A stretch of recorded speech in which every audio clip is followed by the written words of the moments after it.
Hey, Pat Meek, I've got a bag of water here. And I don't know how he did it, but I've got 3 pencils, too.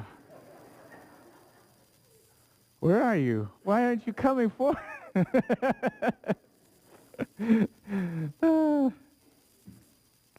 Very good, very good. Our story today involves fishing.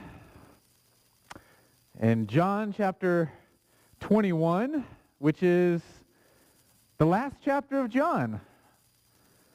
And so we've got our chart over here.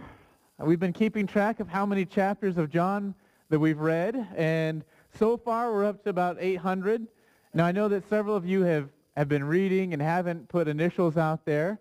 And so if that's you, send me a little text this week and just say, FYI, I read through the Gospel of John. And next week I'm going to add all of those in here. And I know several people have caught up and put their initials on the side out there. I haven't added those in there. And so there's 400 or 500 or so that I haven't added on there yet. But if you haven't read any at all, that's okay. It takes, I don't know, about an hour maybe, give or take. Maybe a little bit less time if you're a fast reader, a little bit more if you've got kids constantly asking you questions. But I want to encourage you and I want to challenge you, if you haven't read the Gospel of John this quarter, to do so. Maybe find some time and go to one of the coffee shops in town and order a coffee and sit down and just read the thing straight through. And then send me a little note. So next week, we'll see how far up through we get. So the top of this was at 2,500 chapters as a whole church. Do you think we can get there? We got a long way to go. So if you said yes, encourage people to read if you know somebody that hasn't. And if you have fallen behind, get caught up. But again, send me a little note that said you read it all through, and I'll add that on there next week. But John chapter 21, it's the last chapter, and like I said, the disciples they've decided to go fishing, and so I'm a fisherman. I've caught fish. I call them fish. Other people would probably call them bait. But hey, I don't exaggerate too much when I say the fish was this big. Other people, it's this big, and we know that it really wasn't. I mean, maybe it was this big, and it really wasn't. The biggest one that I thought I caught one time, I was super excited because I'd never seen my pole bend that much. It was a turtle. So all I can say is there's nowhere to go but up. So that's good. But I do enjoy fishing. The disciples went fishing in John chapter 21, but the sequence actually begins in the chapters last week. So just to recap a little bit what has happened.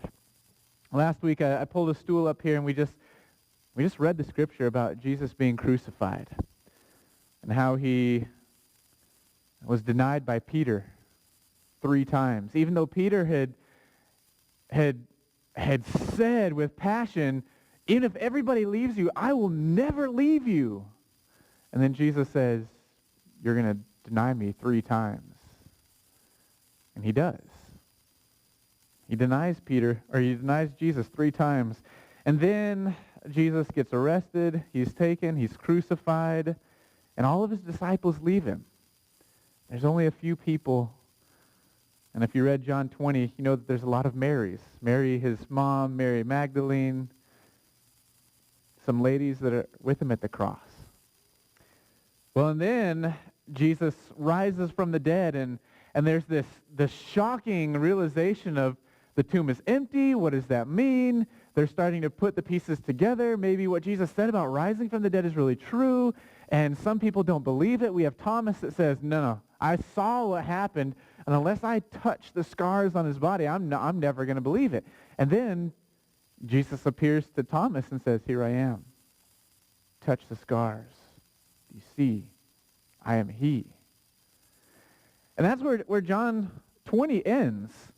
And so we have these last few verses here in John 20. It says, "Now Jesus did many other signs in the presence of the disciples, which are not written in this book, but these are written so that you may believe that Jesus is the Christ, the Son of God, and that by believing you may have life in his name. And that gets us to John chapter 21. And I've often wondered what all the disciples had going through their minds. In our class this morning, we talked a little bit about that. Having seen miracles performed and then to hear about the tomb being empty and then Jesus appearing, what are the disciples thinking who ran away? What is Peter thinking as he knows that he stood up for Christ and he pulled a sword out just a few days ago and then he denies Christ and the disciples are lost. You can tell that they're dazed and they're confused. They're trying to figure out what's going on. How do you make sense of this? And so they do what comes natural to them. They do what they've done for their whole life. John chapter 21. After this, Jesus revealed himself again to the disciples by the Sea of Tiberias. And he revealed himself in this way. Simon Peter, Thomas called the twin, Nathanael of Cana in Galilee, the sons of Zebedee, and 2 other of his disciples were together. And Simon Peter said to them, I'm going fishing. And they said to him, we'll go with you. And they went out and they got into the boat, but that night they caught nothing. So to describe a little bit about how fishing was done back then, it was very different from how we do it now, but you went fishing at night. And so that way you got the haul at night. You could go to the markets in the morning and sell your fish fresh. I mean, we all know what fish smell like when they're not fresh. And so the disciples, they would have been going out at night. They would have been fishing all night, but it says that they caught nothing. Now, for me, going and catching nothing is normal. It doesn't ruin my day. If you happen to be an avid fisherman, I've heard people describe those times when they go fishing and they catch nothing. It ruins their day.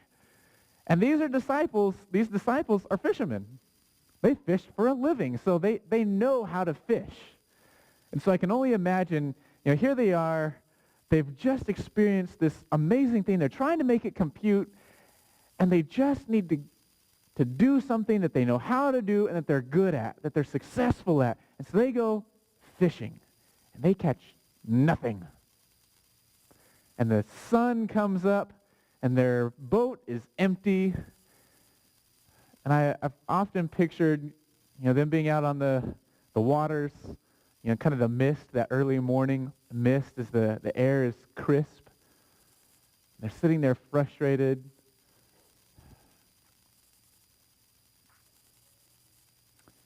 Just as the day was breaking, Jesus stood on the shore. Yet the disciples did not know that it was Jesus. And Jesus said to them, children, do you have any fish? And they answered him, no. Well, cast the net on the right side of the boat, and you'll find some.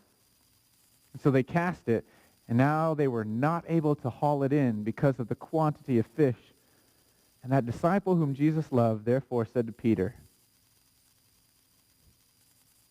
it's the Lord. When Simon Peter heard that it was the Lord, he put on his outer garment, for he was stripped for work, and he threw himself into the sea. The other disciples came in the boat, dragging the net full of fish, for they were not far from the land, but about 100 yards off. When they got to the land, they saw a charcoal fire in the place, with fish laid out on it, and bread. And Jesus said to them, bring some of the fish that you've just caught. So Simon Peter went aboard and hauled the net ashore full of large fish, 153 of them.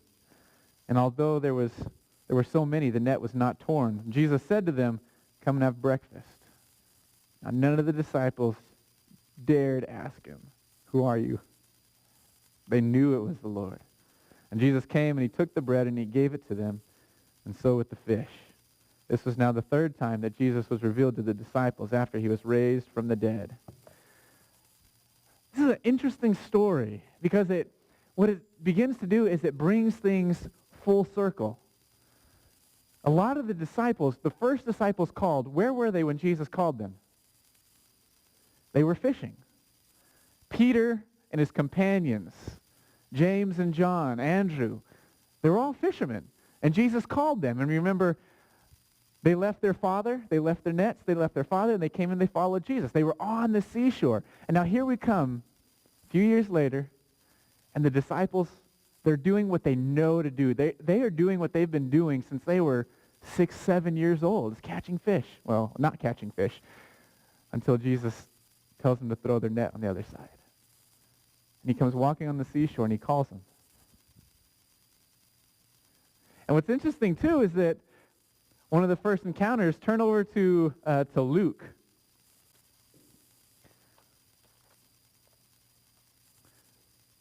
When Jesus calls them in Luke, it's kind of the same thing. Luke chapter 5.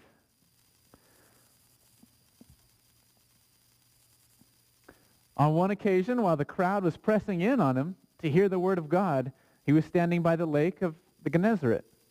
And he saw 2 boats by the lake, but the fishermen had gone out of them and were washing their nets. Getting into one of the boats, which was Simon's, he asked him to put out a little from the land, and he sat down and taught the people. And when he had finished speaking, he said to Simon, "Put out into the deep and let down your nets for a catch." And Simon answered, "Master, we toiled all night and took nothing." So again, they fished all night. They're empty-handed, which means they go to the market the next day with nothing. So they don't go to the market, which means they don't make any money for the day. "Master, we toiled all night and took nothing, but at your word, I'll let the nets down." And when he had done this, they enclosed a large number of fish, and their nets were breaking. They signaled to their partners in the other boat to come and help them. And they came and filled both boats so that they began to sink. But when Simon Peter saw it, he fell down at Jesus' knees, saying, "Depart from me, I'm a sinful man, Lord." For he and all who were with him were astonished at the catch of fish. The story has come full circle. Jesus calls to the disciples. Jesus performs a miracle. There's the fish on this side. Now, was it just that Jesus could see through and he sees the school of fish over here and that they weren't here, and he goes, "Oh, they're so close. Just throw it on the other side. I have gone fishing and I can see the fish in there.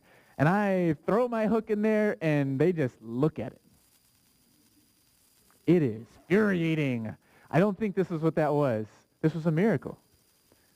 He indicates him. And Peter, seeing this, knows that Jesus is a special man. He says, you need to get away from me because I am an unworthy and sinful man. He has this realization that Jesus is greater than he is. And now, some years later, they say, "It's the Lord." And they gather around and they're eating fish, and no one said anything. They didn't dare ask a question. And what's interesting now is that Peter gets called out. Peter gets called out in verse 15, John 21, verse 15. And when they'd finished eating breakfast, Jesus said to them, "Simon, son of John, do you love me more than these?" First time, he said, "Yes, Lord, you know that I love you." He said to him, "Feed my lambs."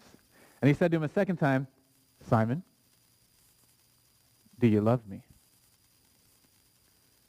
"Yes, Lord, you know that I love you. Tend my sheep." And he said to him a third time, "Simon, son of John, do you love me?" And Peter was grieved because he said to him a third time, "Do you love me?" And he said to him, "Lord, you know everything. You know that I love you. Feed my sheep. Truly, truly, I say to you,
So repeat after me.